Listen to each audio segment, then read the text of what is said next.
very good morning to one and all present here in this auditorium.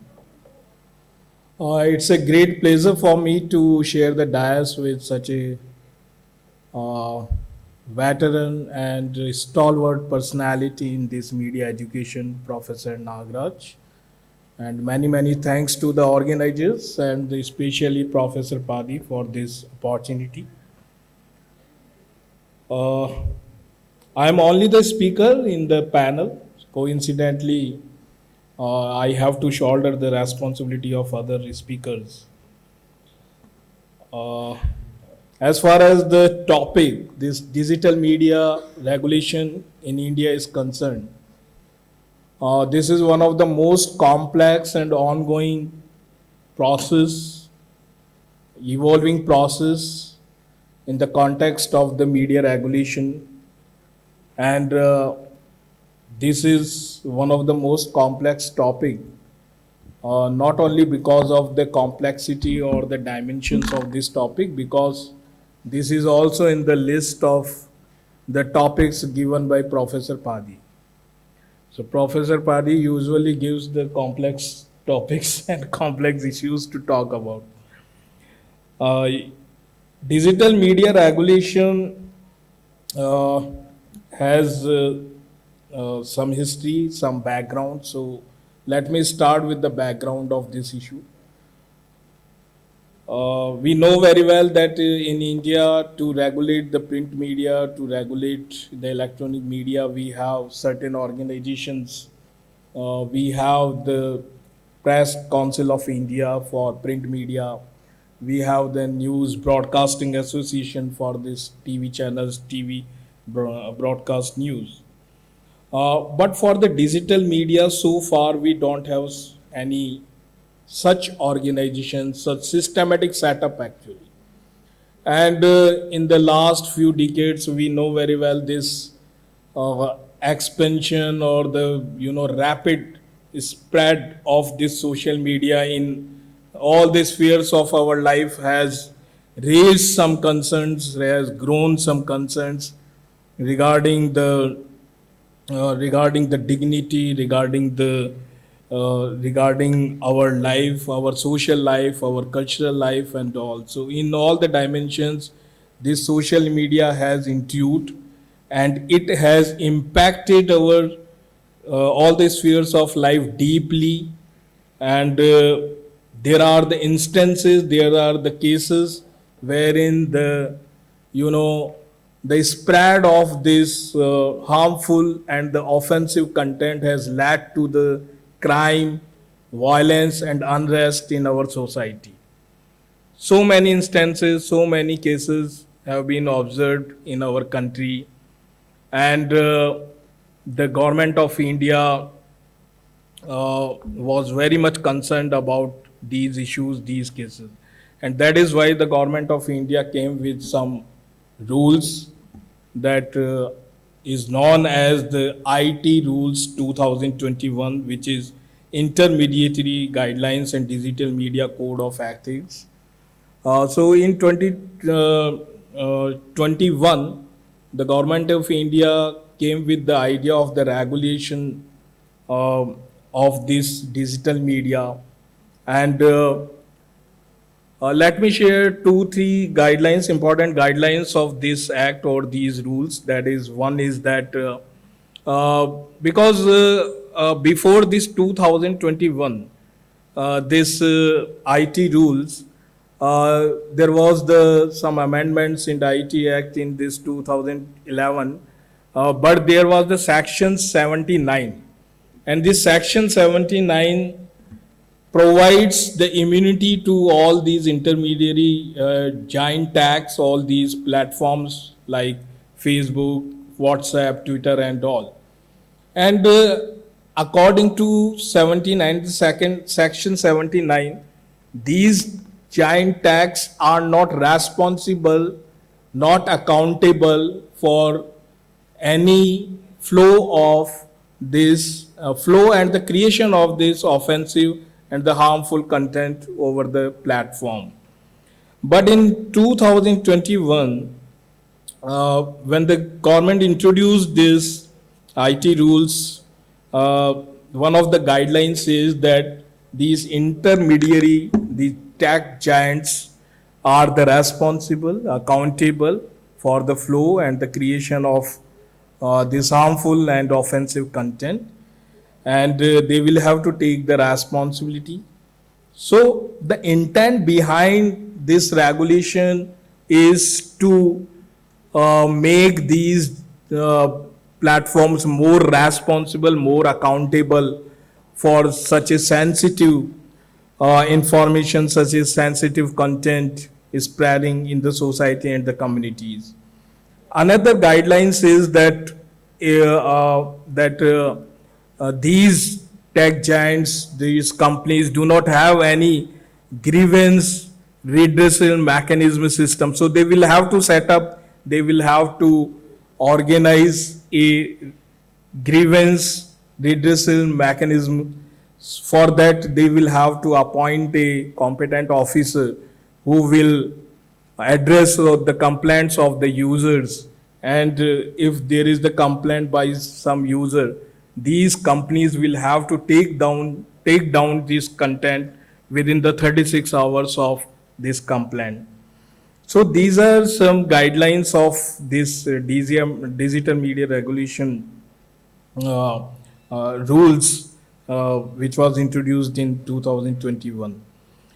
One of the biggest challenge before the government is that is the striking the balance between the upholding the fundamental rights of this freedom of speech and expression and restricting this harmful and this offensive content. That is one of the biggest challenge, because if, on one side, if you restrict this content, there may always be maybe a argue or maybe the counterpart that you are going to curtail, you are going to curb the freedom of speech and expression and the freedom of access. And if you allow everything without any restrictions and without any checks and balances, then again there is the danger of misleading, and this information leads to the violence, unrest, and the crime. So that is the challenge before the government, that how can we strike a balance between these two sides of this issue. Uh, and we can also observe a conflict of interest, the conflict of interest between the interest of the tech giants and the interest of the governments. You can see that on one side, these tech giants, for these tech giants, we can understand this is a business, this is a business model. So a lot of money is involved in this business, and they are not ready to compromise with their business on any part, on any circumstances. So what is happening that there is you can say there is a conflict between these tech giants and the governments. Government are very much concerned about their societies and communities, because the governments have a greater responsibility to protect this society to community from any offensive content or any unrest or any violence or any crime. So they are responsible to maintain the social order in the society and the community, and that is why they are very much concerned about this. So there is a conflict of interest between this tech giants and the government and the state. From the perspective of this tech giant, we can observe one thing, that they have a uniform policy across the globe, actually, in terms of their content regulations and all. For example, these all tech giants like Facebook, Twitter, WhatsApp belongs to USA. In USA, we know that they have the absolute freedom of the expression in their constitution. But on the other side, in India, this is totally different. We do not have the absolute freedom of speech and expression in our constitution. We have the freedom of speech and expression, but with some conditional restrictions, we can say. And that is another complexity of this issue, that these tech giants are trying to impose their policy on all the countries in the same way that we have for them. But they will have to understand the socio-cultural context of every country, because when it comes to the India, we know very well we have a very diversified and populous society, and the people are very much emotionally and bonded with some religious ideologies and all. So in the society like India, a much care must be taken regarding the content, regarding the flow of content, creation of the content, and that is the concern of the government. And I think until or unless there is no cooperation, there is no coordination between these tech giants and the government, this problem cannot be resolved, because this media regulation, the regulation is about the combined effort of the tech giants and these governments or state. So that is another issue of another side of this issue. And uh, uh, the another intent behind this all is that the governments wants a very accountable and responsible behavior of the users, behavior of the people on this media, social media. And that is another issue. If we talk about the again these tech giants, their perspective is that they always argue about the privacy of the individuals, privacy of the data. They are they come with all. They always argue. They always counter that if there is the regulation, if there is the restrictions over the content, it will also infringe the privacy of the individuals. And they also talk about the technological limitations, like this end-to-end encrypted technology, which does not allow the sharing of this data with any other third party. So these are the technological aspects of this issue. And uh, as I said that the country like India, we will have to think differently about our country, because so many instances have been observed of the internet shutdown. According to one survey, India is at the top in the list of the countries where this internet shutdown has been taken place. And I belong to Rajasthan, and Rajasthan is again at the top side in the states where this internet shutdown has been taken place most of the times. So these instances, these cases reveals that how sensitive and how vulnerable kind of society we have in our countries. And there is always a danger of the this mislead information leads to the violence, crime, and the unrest in the society and this our community. Another challenge before this government and this in this context of the media regulation is the moderation of the content. So it's quite difficult to trace out this moderation of content. And now let me come to the possible ways. How can we regulate? Because as I said, it's a complex issue and it is an ongoing issue. It's a continuous. So there is always the scope of the further debate and deliberations on this issue.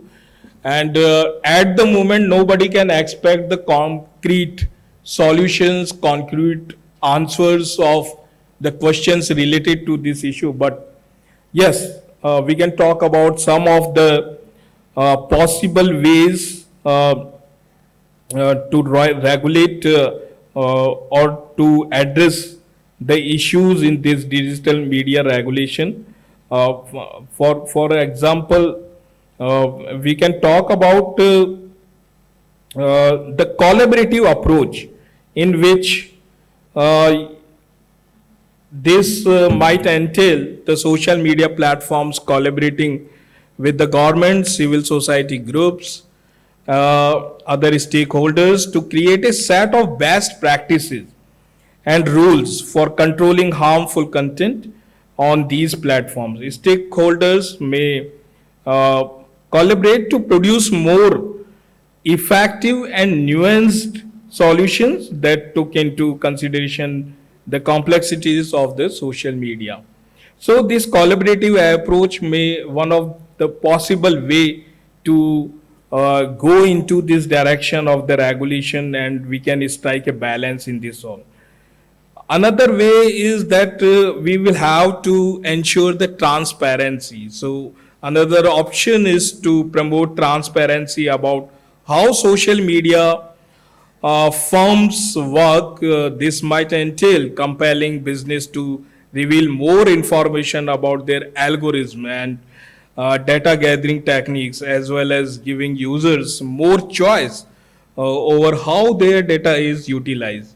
So increased openness would serve to create confidence among users and authorities, as well as highlight areas where further regulation is required. So we can also observe that why is there lack of coordination and cooperation between the governments and the tech giants, and one of the reason is the lack of the trust, lack of the confidence, because the tech giants are not ready to have the transparency in terms of their working, their functioning, their data algorithm and all. If they could if they could come with some clarity on this, I think there are more chances of the coordination, cooperation between the governments and the tech giants. And another possible way to go in this direction is that algorithmic accountability. So, given the role of algorithm in molding the material that people view on social media, more algorithm responsibility is required. So, this may entail adopting new norms and principles for algorithm transparency, as well as the procedures for independent audits and supervision of these algorithms. Social media firms may guarantee their platforms are more equitable and inclusive by making their algorithm more open and responsible. So this may be another way of going or reaching to a common point in terms of this media regulation, digital media regulation in India. Sorry.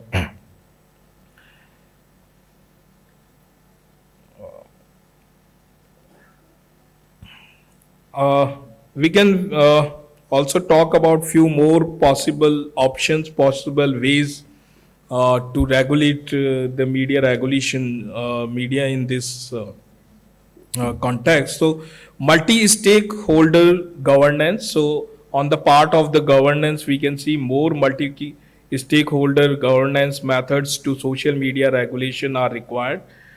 This might entail bringing together governments, civil society organizations, and academia, industry representatives to produce solutions that reflect all stakeholders' interests and concerns. Multi-stakeholder governance can aid in making social media regulation more inclusive and representative of varied viewpoints and demands. So that is another way to deal with this issue. And this international collaboration, what I also talked about in my initial remarks. So, given the worldwide character of social media, further international cooperation on regulation is required. This might entail the creation of new international norms and guidelines for regulating social media, as well as more collaboration among national governments in exchanging best practices and regulatory methods. So there should be the exchange of the best practices among the countries, among the states, and countries can find more effective answers to issue of regulating social media by working together. So that is another possible way to deal with this issue. And last but not the least, that is education and media literacy. So nowadays, on every second forum, there is a debate, there is a talk about the education and media literacy, and particularly in the society like India, we need it. This is the need of the hour, you can say. So there is a need for more social media education, media literacy. This might include creating new programs and efforts to assist users in better understanding how social media works, identifying the reporting dangerous information, and protecting their privacy and security online. We can assist people become more educated and responsible online participants by enhancing their media literacy. So in this direction, government has also come forward and taken some initiatives to start some media literacy programs, and academia is also coming forward in the same direction. So and many experts have already recommended to incorporate this media literacy as the part of the curriculum in the universities, schools, and the colleges. And that is, I think, that the time has come, because another challenge, another issue is the difference of the speed between this media. The media changes rapidly, the technology, the content, the right style of presentation changes very fast, while on the other side, in the academia, on the grounds, the things takes place very slowly. So this gap is to be bridged, and we will have to uh, align, we will have to be go with this speed, so that uh, we could mitigate the challenges of this issue. So if I sum up this all, we can say this is a very complex and ongoing issue. Further deliberations and discussions are required in this. At the moment, nobody can have the concrete solutions and the answers about the digital media regulation. The governments have their own perspective, the tech giants have their own perspective.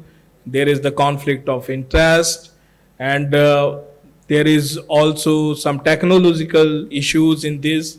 So these are the aspects, these are the issues of the digital media regulation in India. But nobody can disagree from this point that if we look at the fatal consequences or the serious consequences of this harmful and the offensive content, the time has come that we will have to think how can we restrict it without compromising this fundamental right of freedom of speech and expression. So that is the point to be discussed and deliberate. So with this all, I am stopping myself here, and it would be better to discuss this topic with some of the questions. As I said, it's an ongoing process, and the further deliberations and discussions are required. So thank you very much. Now I take my seat. Thank you.